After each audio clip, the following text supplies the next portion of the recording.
soft chicken, we need to brine them. So to brine, you need to add 1 tablespoon of rock salt in the water and soak it and drain the water and keep it. We need all these ingredients to marinate the chicken. Add 2 teaspoons salt, add 1 teaspoon turmeric powder, add 2 teaspoon red chili powder, then add 2 teaspoon jeera powder, then you add 3 teaspoon coriander powder, then you add 2 teaspoon fresh ground pepper, then add 2 teaspoon garam masala powder, then 2 teaspoon ginger garlic paste, then thick curd 2 tablespoons, and mix it thoroughly with your hand, and then add half a bunch of coriander and half a bunch of pudina and mix it thoroughly. Cover it with a thin foil sheet and marinate for 8 hours in the freezer. If you want to make it for next day morning for lunch, you can freeze it in the night. This is the secret for my tasty biryani. You need a white paste and a green paste to be ground first. So for white paste, you need all these ingredients to be ground coarsely and keep it aside. For green paste, you need all these ingredients which needs to be put in a wok or any frying pan with some oil and ghee mix. Fry them slightly brown. Then finally add the pudina and coriander, which quantity has been given to you, one bunch. Fry them till the onions are slightly brown, and then when it is cool, grind them and keep it.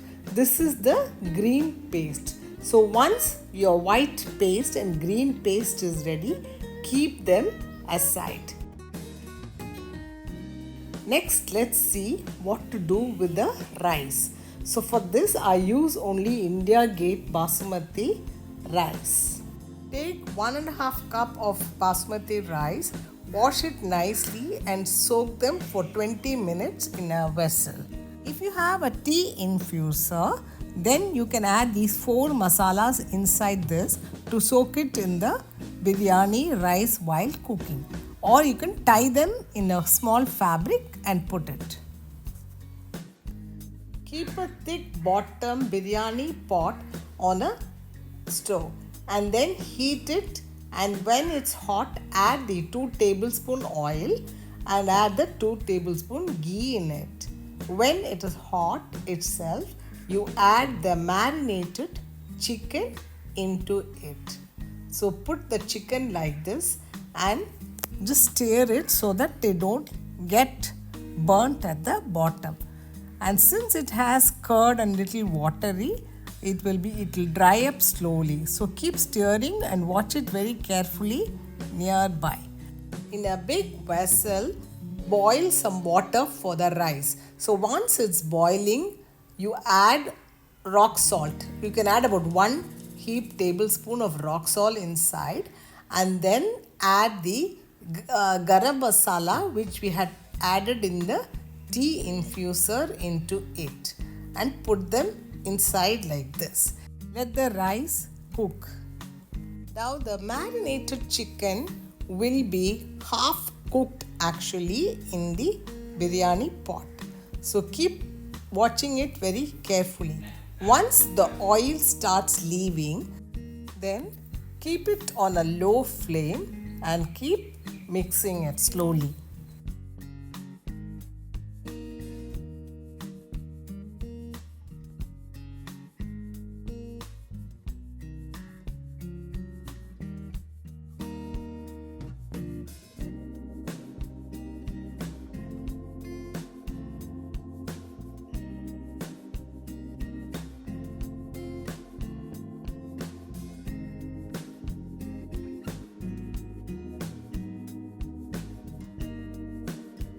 Rice should be cooked only 70%. Then you drain it and keep it aside. When the oil starts leaving from the chicken, then add the green paste to it and stir it, and then add the white paste also on top of that and mix it nicely like this. As it is smoky, you can't see the video very clearly. So next what you do is, once it's all mixed nicely, you can take half of the chicken and keep it on another vessel, as we are going to place rice and then again put another layer of chicken on it, and then we are going to cook it on a dum. Now we have only half the quantity of the chicken in the biryani pot.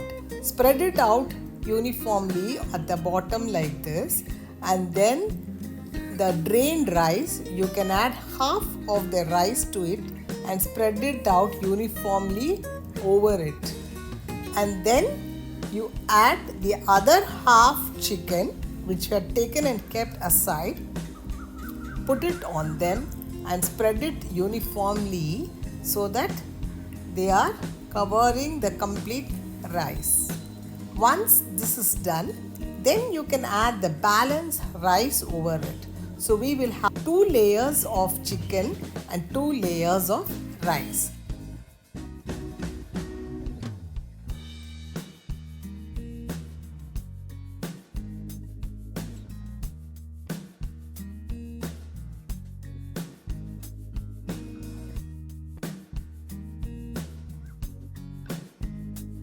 As we are making dum biryani, we need to keep this on a thick iron tawa so that the bottom of the steel biryani pot doesn't get burnt. So keep 2 layers. I have used 2 layers of tawas on the stove next, and then I will keep this pot over it now.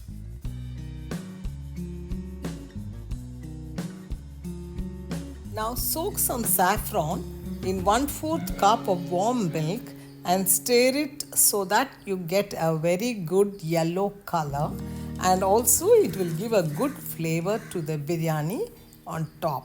So take this saffron milk and pour it over like this all around. You can also add some ghee on top of it and spread it all around. Keep the biryani pot on a high flame on a tawa like this, and then for half an hour keep it on a very low flame, and then you open it.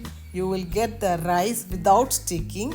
It will also be cooked and you will get a very good aroma when you take it out.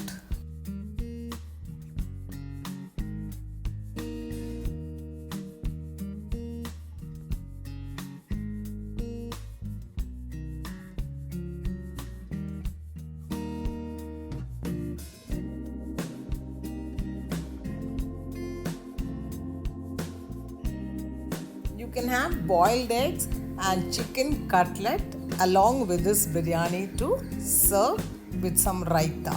So once it's ready, you can take it on a plate and serve immediately, because when it's hot, it's even more tasty. The chicken will be soft and tender. Now it's very hot, so I'm not even able to take it out. So then you serve this hot and your family will enjoy this biryani. Trust me, your family will love this and they will never go out to have biryani.